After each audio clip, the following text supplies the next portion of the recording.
सुप्रभात। मैं Sunil Kumar career zone की ओर से आप लोगों का हार्दिक अभिनंदन करता हूं। आज हम लोग एक ऐसे विषय पर बातचीत करेंगे जो किसी भी प्रतियोगिता परीक्षा के दृष्टिकोण से यह विषय वस्तु बहुत ही महत्व रखता है। आज का विषय है 1857 की क्रांति।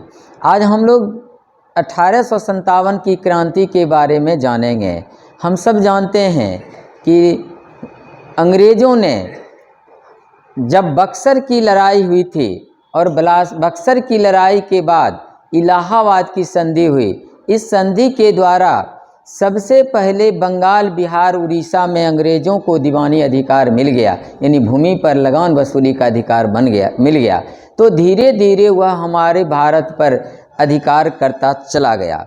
और उसके कौन सी नीतियां थीं जिस नीति के कारण धीरे धीरे भारत के लोग अंग्रेज के विरोधी बनते चले गए, उसी का एक भाग है 1857 की क्रांति। 1857 की क्रांति देश की पहली क्रांति थी जो अंग्रेज़ों को जड़ों से हिला के रख दिया। और 1857 की क्रांति को कई नामों से जाना जाता है। सिपाही विद्रोह भी कहा जाता है, इसी को प्रथम स्वतंत्रता संग्राम कहा जाता है। तो क्यों कहा जाता है? इस समय की कौन कौन से ब्रिटेन के प्रधानमंत्री या हमारे देश के वायसराय कौन थे, इसके बारे में जानेंगे। मुगल बादशाह कौन थे, इसके बारे में जानेंगे। और क्रांति के क्या कारण थे और तत्कालिक कारण क्या थे।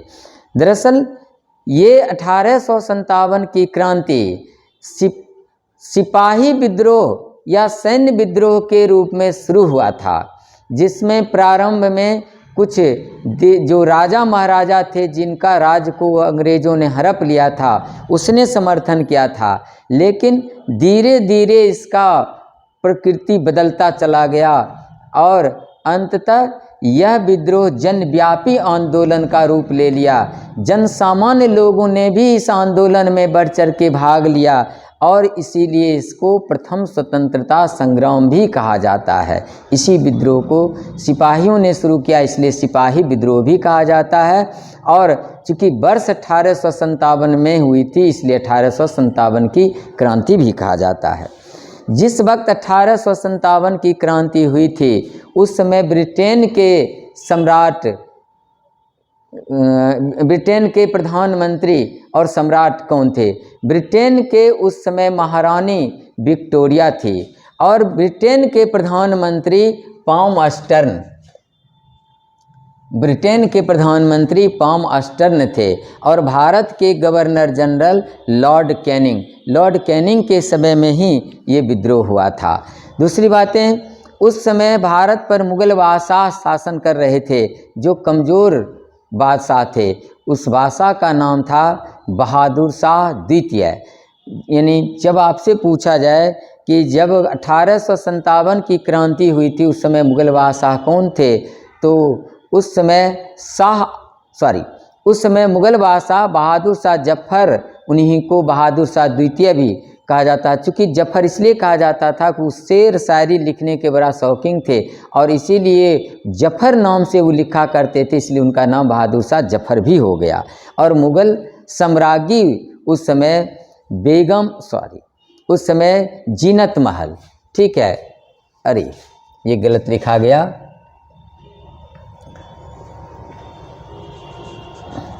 उस समय मुग़ल सम्राज्ञी बेगम जीनत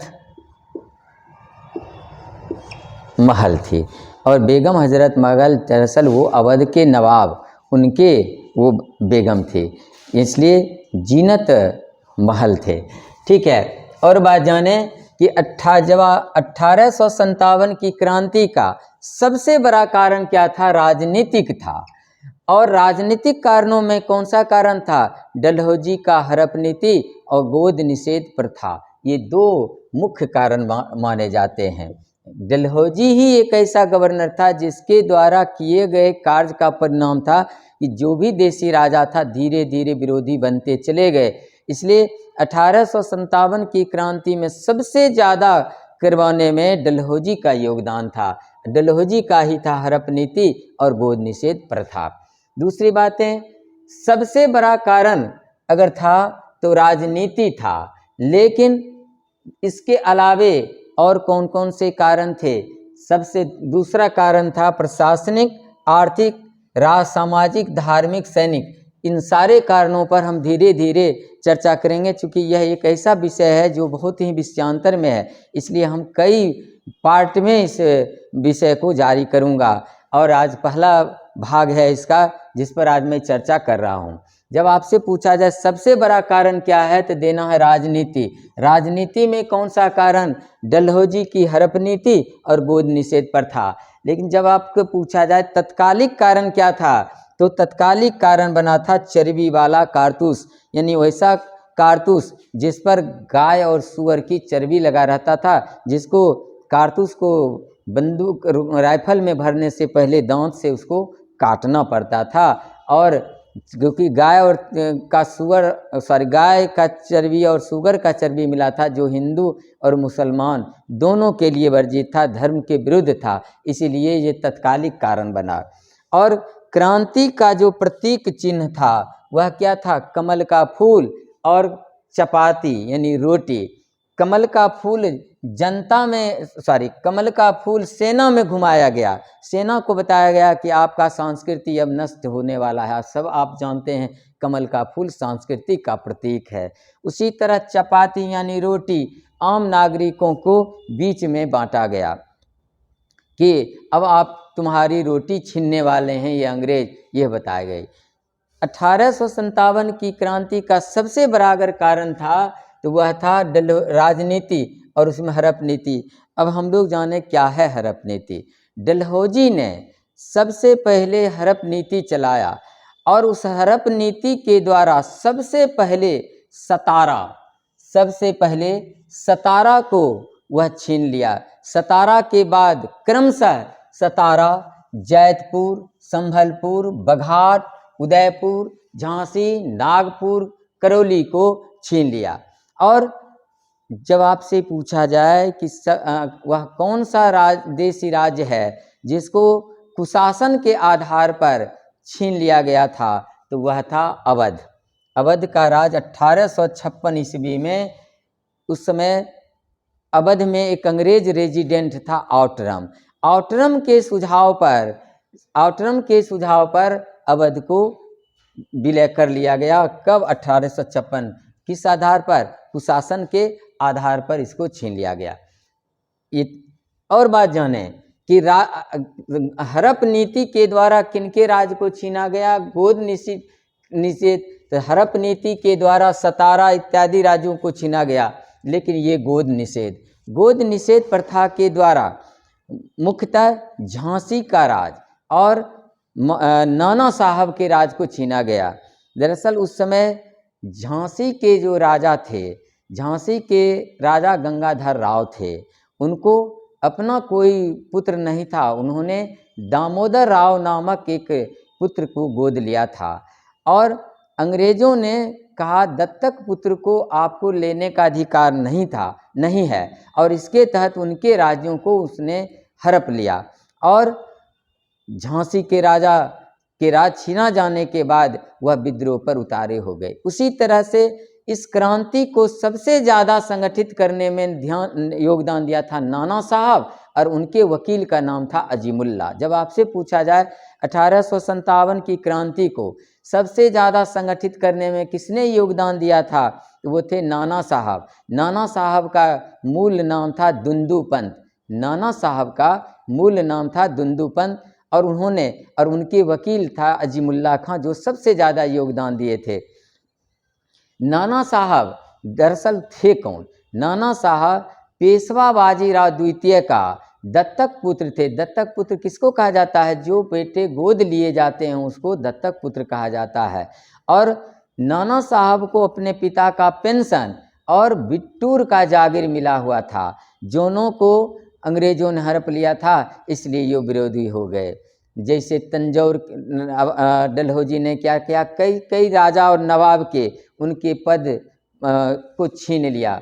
उनके जो पहचान चिन्ह थी, प्रतीक चिन्ह थी, उसको छीन लिया था। जैसे तंजौर, मैसूर के राजा इत्यादि का जो पदवी था उसको छीन लिया था।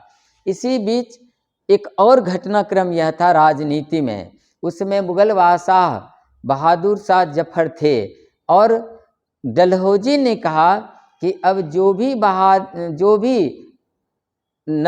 भी मुगल बादशाह होंगे उनको अब लाल किला छोड़ना पड़ेगा और उनको कहाँ रहना पड़ेगा, कुतुब के पास। यानी जब आपसे पूछा जाए किस गवर्नर ने मुगल बादशाह को लाल किला खाली करने का आदेश दिया, तो वो था डलहौजी, और उनको कुतुब के पास रहने का आदेश दिया।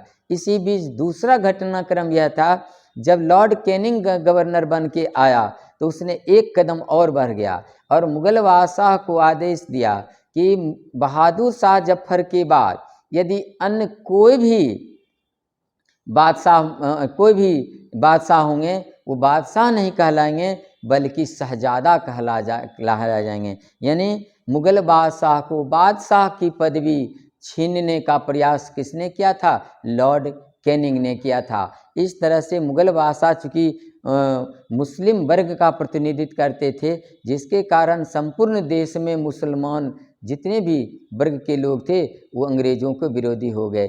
इस तरह से 1857 की क्रांति का सबसे बड़ा अगर कोई कारण था, राजनीतिक कारण, जिसमें हड़प नीति और गोद निषेध प्रथा। ये हमारा इस 1857 की क्रांति का प्रथम भाग है। अब मैं दूसरे भाग में फिर अगले दिन उपस्थित होऊंगा। तब तक के लिए आप लोगों से आज्ञा चाहता हूँ और बहुत बहुत धन्यवाद।